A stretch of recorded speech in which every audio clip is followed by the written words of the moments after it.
ഒത്തിരി സ്നേഹത്തോടെ കണ്ണു തുറന്ന് എൽത്താരയിലേക്ക് നോക്കാം.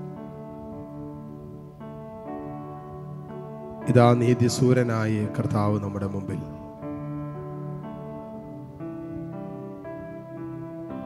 വെളിച്ചമേ നയിച്ചാലും എന്ന് സങ്കീർത്തകൻ പ്രാർത്ഥിക്കുന്നില്ലേ?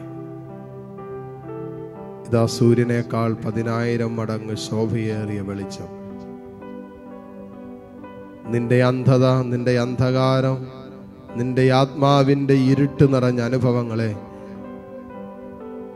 പ്രകാശിതമാക്കാൻ കഴിവുള്ളവനായ കർത്താവ് ഈ അൽത്താരയിൽ. നിന്റെ മനസ്സിൻ്റെ സകല ഭാരങ്ങളിലും സുവിശേഷത്തിൻ്റെ പ്രകാശം കൊണ്ട് നിന്നെ വീണ്ടെടുക്കാൻ കഴിയുന്ന കർത്താവ്. നിന്റെ ശരീരത്തിൻ്റെ അശുദ്ധിയിൽ നിന്നും നിന്നെ പൂർണ്ണമായും തൻ്റെ ശരീരത്താലും തൻ്റെ രക്തത്താലും താൻ കടന്നുപോയ സഹനങ്ങളുടെ യോഗ്യതയാൽ സ്വർഗത്തിൻ്റെ സ്വന്തമാക്കാൻ കഴിവുള്ള കർത്താവ് ഈ അൽത്താരയിൽ. മോളെ, നിനക്കെവിടെയാ ഒരു കുറവുള്ളത്? മോനെ, നിനക്കെവിടെയാ ഒരു ബലഹീനതയുള്ളത്? മക്കളെ, എന്തൊക്കെയാ നമ്മുടെ ജീവിതത്തിൽ നഷ്ടപ്പെട്ടെന്ന് കരുതുന്നത്? എന്തൊക്കെയാണ് നമ്മുടെ ജീവിതത്തിൽ നിന്നും കുടുംബങ്ങളിൽ നിന്നൊക്കെ പടിയിറങ്ങിപ്പോയതെന്ന് നമ്മൾ കരുതുന്നത്? എല്ലാം കൂട്ടിച്ചേർക്കാൻ, നഷ്ടപ്പെട്ടതൊക്കെ തിരിച്ചു തരാൻ കഴിവുള്ളവൻ ഈ അൽത്താരയിലുണ്ടല്ലോ. നിന്റെ ജീവിതത്തിൽ നിന്നും പടിയിറങ്ങിപ്പോയ സ്വർഗത്തിന്റെ സകല സൗഭാഗ്യങ്ങളും തിരിച്ചു തരാൻ കഴിവുള്ളവൻ ഈ അൽത്താരയിലുണ്ടല്ലോ. പിന്നെ നീ എന്തിനാ ആശങ്കപ്പെടുന്നത്?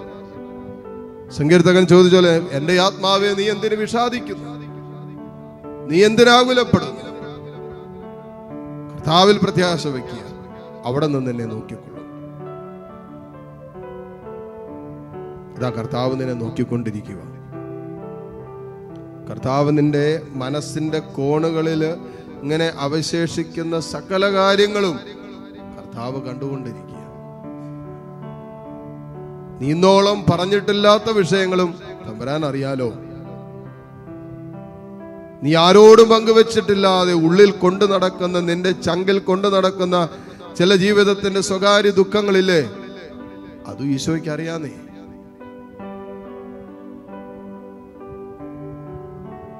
എല്ലാം അറിയുന്നവന്റെ മുമ്പിൽ, എല്ലാം കാണുന്നവന്റെ മുമ്പിൽ നിൽക്കുമ്പോ നമുക്ക് പിന്നെ ഒന്നും മറയ്ക്കാനില്ലല്ലോ മക്കളെ. നമുക്ക് പിന്നെ ഒന്നും ഒളിച്ചു വെക്കാനില്ലല്ലോ. എന്റെ ശിരസ് മുതൽ തലയിലെ ഒരു മുടി താഴെ പോകുന്നത് അറിയുന്ന ഒരു ദൈവം ഉണ്ടെങ്കിൽ, ശിരസ് മുതൽ പാദം വരെ എന്നെ പൂർണ്ണമായി അറിയുന്ന ഒരു കർത്താവ് ഉണ്ടെങ്കിൽ, മോളെ, മോനെ, നിന്റെ നാളെയും നിന്റെ വരാനിരിക്കുന്ന ജീവിതവും നിന്റെ ജീവിതത്തിന്റെ ഓരോ നിമിഷങ്ങളും വളരെ കൃത്യതയോടുകൂടി അറിയുന്ന ഒരു ദൈവം ഉണ്ടെന്നേ.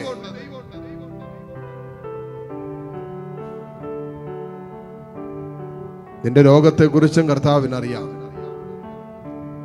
നീ കടന്നു പോകുന്ന മനസ്സിന്റെ വേദന ഈശോയ്ക്ക് അറിയാം. നീ അനുഭവിക്കുന്ന തിക്താനുഭവങ്ങളുണ്ടല്ലോ, ഓരോ ദിവസവും നീ അനുഭവിച്ചു കൂട്ടുന്ന കുടുംബത്തിൽ നിന്നും കുടുംബാംഗങ്ങളിൽ നിന്നൊക്കെ നീ ഏറ്റെടുക്കേണ്ടി വരുന്ന അനുദിന ജീവിതത്തിന്റെ സ്ട്രഗിൾ ഉണ്ടല്ലോ, ഒരു ക്ലേശം ഉണ്ടല്ലോ, ഈശോയ്ക്ക് അറിയാം. യൂണിവേഴ്സിറ്റി നിന്നെ ശരിക്കും തമ്പുരാൻ അറിയാം. നീ വെറും യാദൃച്ഛികമായിട്ട് ലോകത്ത് ജനിച്ചതെന്ന് വിചാരിക്കരുത്. തമ്പുരാൻ അറിഞ്ഞ നിന്നെ സൃഷ്ടിച്ചേ. തമ്പുരാൻ അവന്റെ സ്നേഹത്തിലാണ് നിന്നെ പരിപാലിക്കുന്നത്. അവന്റെ കരുണയിലാണ് അവൻ നിന്നെ വീണ്ടെടുത്തത്. ഈശോയെ, ആ സ്നേഹത്തിൽ നീ എന്നെ ചേർത്ത് പിടിക്കാൻ പറ, ചേർത്ത് പിടിക്കാൻ പറ. ഈശോയോട് പറ, ഈശോയെ, ആ സ്നേഹത്തിൽ, കുരിശിന്റെ സ്നേഹത്തിൽ നീ എന്നെ ചേർത്ത് പിടിക്കാൻ പറ. ചേർത്ത് പിടിക്കുമ്പോ, ഈശോ നമ്മളെ ചേർത്ത് പിടിക്കുമ്പോ ശരിക്കും നമ്മൾ എന്താ അനുഭവിക്കുന്നത്? കർത്താവിന്റെ ചങ്കിടിപ്പുണ്ടല്ലോ, ഹൃദയമിടിപ്പ്, അത് നമുക്ക് അനുഭവിക്കാൻ പറ്റും. ചേർത്ത് പിടിച്ചു നോക്കിക്കേ മാതാപിതാക്കളെ, നിങ്ങളുടെ കുഞ്ഞുങ്ങളെയൊക്കെ ഒന്ന് നിങ്ങളുടെ ചങ്കോട് ചേർത്ത് പിടിച്ചു നോക്കിക്കേ. നിന്റെ കുടുംബത്തിലുള്ള പ്രായമായ സ്വന്തം അമ്മയും അപ്പനെയൊക്കെ ഒന്ന് വെറുതെ ഒന്ന് സമയം കിട്ടുമ്പോ ചങ്കോടൊന്ന് ചേർത്ത് പിടിച്ചു നോക്കിക്കേ. ഏതാനും നിമിഷം ഒന്ന് ചേർത്ത് പിടിച്ചിങ്ങനെ വട്ടം പിടിച്ചിട്ട് നിന്ന് നോക്കിയേ, അവരുടെ ഹൃദയത്തിൻ്റെ ഇടിപ്പുണ്ടല്ലോ, അത് നിനക്ക് കേൾക്കാൻ പറ്റും. അപ്പൊ കർത്താവ് നിന്നെ ചേർത്ത് പിടിക്കുമ്പോൾ നീ കർത്താവിൻ്റെ ഹൃദയമിടിപ്പുകൾ അറിയാൻ തുടങ്ങും. ഇതാ കർത്താവ് നിന്റെ ഹൃദയമിടിപ്പ് അറിയുന്നുണ്ട്. കാരണം കർത്താവ് നിന്നെ ചേർത്ത് പിടിച്ചിരിക്കുക. അവൻ്റെ ഹൃദയത്തോട് കർത്താവ് നിന്നെ ചേർത്ത് പിടിച്ചിരിക്കുക. അപ്പോൾ അവൻ്റെ ഹൃദയമിടിപ്പ് നിനക്കറിയാൻ പറ്റും, നിനക്ക് അനുഭവിക്കാൻ പറ്റും. നിന്റെ ഹൃദയമിടിപ്പ് കർത്താവിന് എല്ലാം അറിയാം, പൂർണ്ണമായിട്ട് അറിയാം. കരങ്ങൾ ഈശോയിലേക്ക് തുറന്നു പിടിച്ച് നിന്റെ എല്ലാ വേദനകളും ഈശോയുടെ അടുത്ത് പറഞ്ഞ് നിന്റെ എല്ലാ പരാതികളും പരിഭവങ്ങളും ഒക്കെ ഇവിടെ ഇറക്കി വെക്കേ. ഈ ആരാധന കഴിഞ്ഞ് തിരിച്ചു പോകുമ്പോൾ ദൈവസ്നേഹത്തിൽ നിന്നും ഉരുത്തിരിയാത്തതൊന്നും കൊണ്ടുപോയേക്കരുത്. എല്ലാം ഇവിടെ ഉപേക്ഷിക്കണം. തമ്പുരാൻ ഇഷ്ടമില്ലാത്തതൊക്കെ ഇവിടെ ഇട്ടിട്ട് പോകാനാ, എല്ലാം കർത്താവിൽ ഉപേക്ഷിച്ചിട്ട് പോകാനാ. തമ്പുരാൻ എന്നെ സഹായിക്കണമെന്ന് പ്രാർത്ഥിക്കും. തുറന്ന കരങ്ങളുമായി ഏതാനും നിമിഷം ഈശോയെ സ്തുതിക്കാവോ? Hallelujah, hallelujah. യേശുവേ ആരാധന, യേശുവേ ആരാധന, യേശുവേ ആരാധന, കുരിശോളമെത്തുന്ന സ്നേഹം, ആമേൻ. ബലിയായി തീരുന്ന സ്നേഹം, കുരിശോളമെത്തുന്ന സ്നേഹം, ബലിയായി തീരുന്ന സ്നേഹം, മുറിയപ്പെടും ദിവ്യ സ്നേഹം, സ്വയം ശൂന്യമാക്കുന്ന സ്നേഹം, ആമേൻ.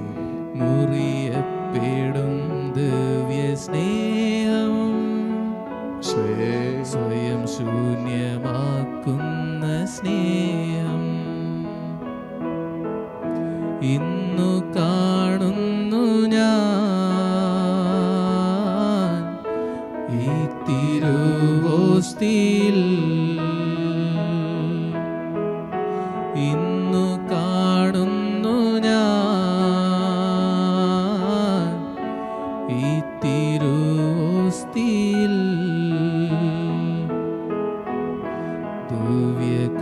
ദിവ്യകാരുണ്യമേ എന്റെ പൊന്നേശുനാഥാ,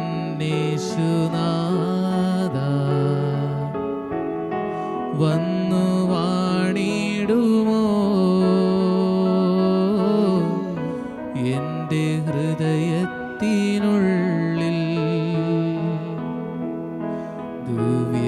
ദിവ്യകൂദാശയാ തീർന്നൊരാ ദിവ്യ സ്നേഹം, ഇന്നു കാണുന്നു ഞാൻ ഈ തിരുവോസ്തിയിൽ, ഇന്നു കാണുന്നു ഞാൻ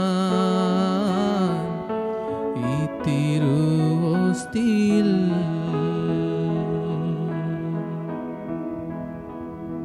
കരങ്ങൾ ഈശോയിലേക്ക് ഉയർത്തിപ്പിടിച്ച് ദൈവം ചെയ്ത എല്ലാ അനുഗ്രഹങ്ങൾക്കും നന്ദി പറഞ്ഞ് സ്തുതിച്ച് പ്രാർത്ഥിച്ചുകൊണ്ട് ഈശോയുടെ ആശീർവാദം നമുക്കിപ്പോൾ സ്വീകരിക്കാം. Hallelujah, hallelujah. യേശുവേ ആരാധന, യേശുവേ